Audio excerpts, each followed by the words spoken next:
Olá, meus queridos, graça e a paz de Cristo. Estamos aqui para poder dar continuidade aos blocos que nós estamos criando aqui sobre o poder da profecia.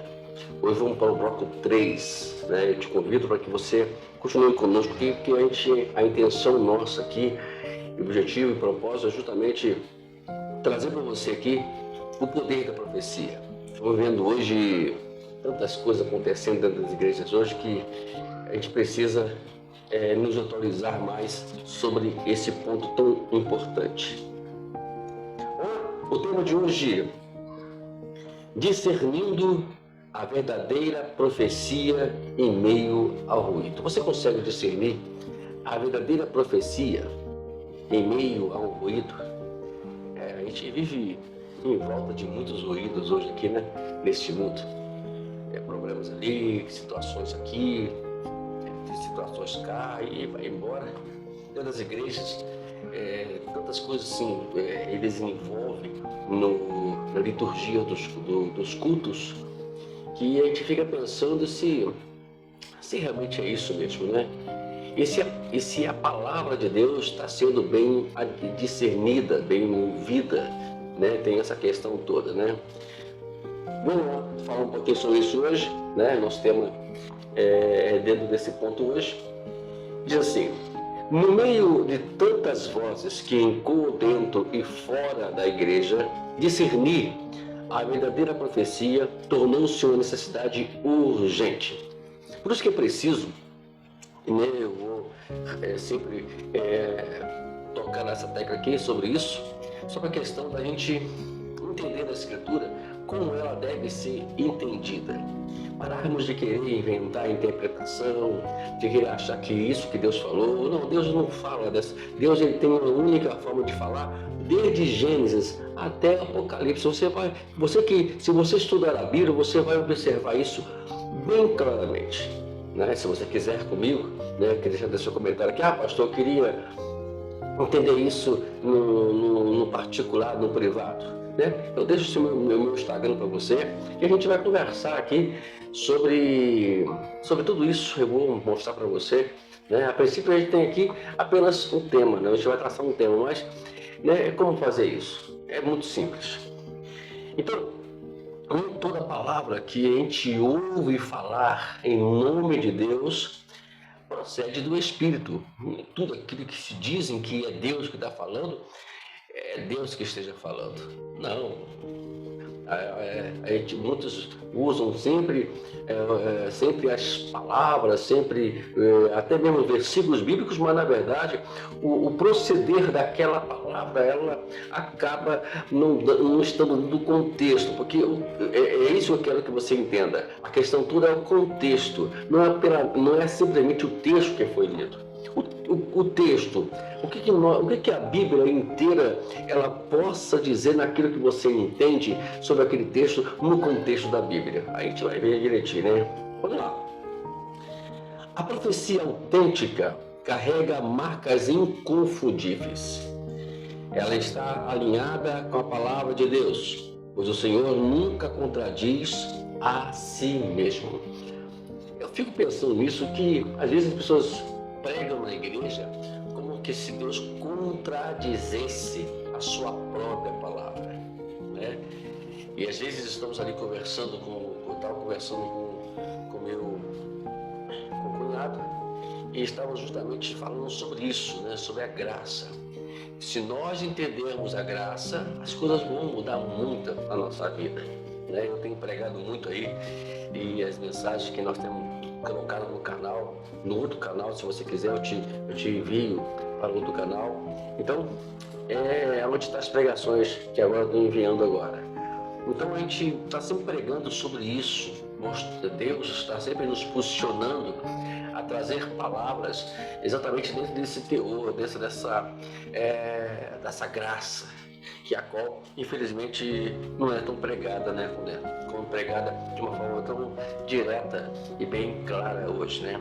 Quando a palavra profética é genuína, ela ressoa no coração de quem recebe, trazendo paz e convicção espiritual. Tudo está aqui, a paz, a confusão. Então tudo isso vai sempre trazer que alguma coisa possa estar errada, ou a confusão traz porque eu ainda não entendi o processo de Deus ainda. Então são duas coisas que a gente deve discernir aqui. Vamos lá. A profecia autêntica se cumpre no tempo de Deus. Aí que está a questão. Deus vai cumprir o que Ele prometeu, né? E a gente precisa saber esperar esse tempo, ter paciência para poder não se precipitar.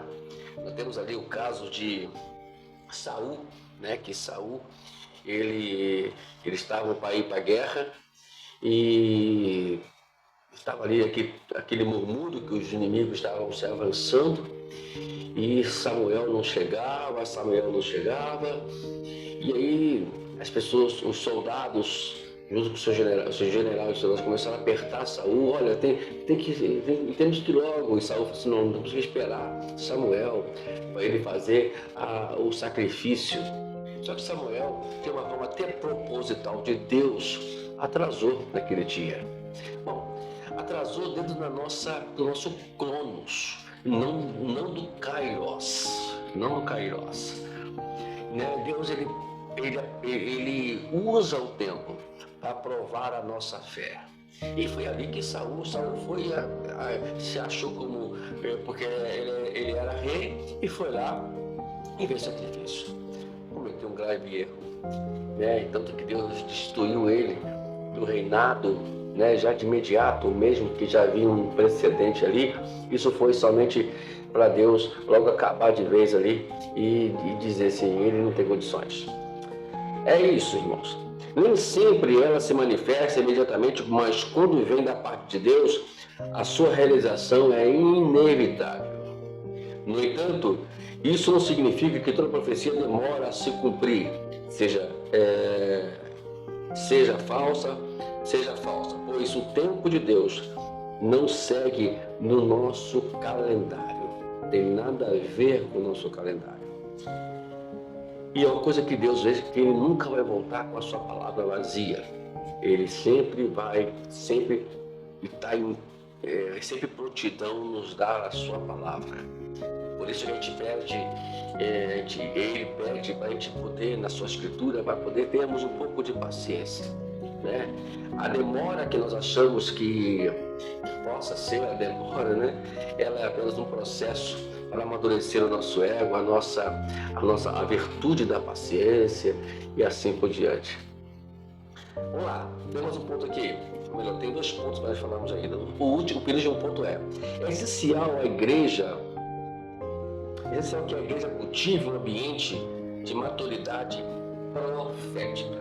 É muito importante que ela tenha esse ambiente onde a palavra é bem pregada, onde a palavra é muito bem ensinada, onde o esclarecimento ele é bem visível, bem esclarecido, né? A gente precisa disso. Por isso precisamos ter uma boa escola dominical, precisamos ter um trabalho de células, trabalho de encontros nas casas, na igreja, sobre estudo bíblico e conversar sobre a Bíblia, tirar as dúvidas, porque o estudo pessoal, ele praticamente vai tirar as nossas dúvidas, as dúvidas dos nossos irmãos.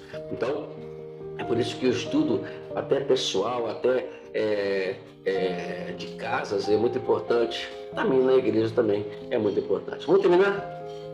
A postura do cristão deve ser de vigilância e busca sincera.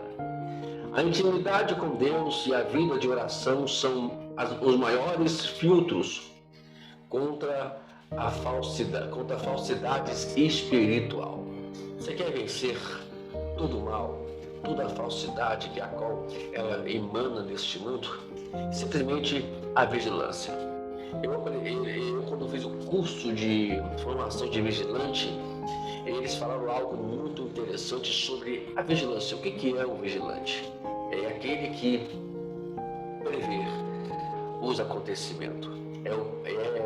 A vigilância ela é em torno da prevenção. Então o cristão ele vive assim.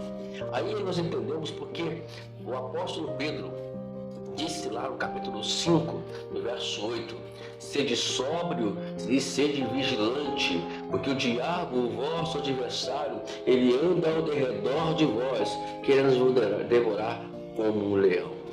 Então é muito importante isso, você vigiar, você estar ciente que o diabo está ali preparando alguma coisa para poder te derrubar. E nós precisamos estar atentos para isso. Então, vamos discernir a verdadeira profecia, mesmo em meio ao ruído, em meio às confusões desta vida. Nossos ouvidos têm que estar apurados, preparados para ouvir e para entender a palavra de Deus. Deus te abençoe. Até a próxima conversa sobre o poder da profecia. Aqui não temos data específica para poder enviar isso para o canal. A gente trabalha dentro das possibilidades de tempo, né?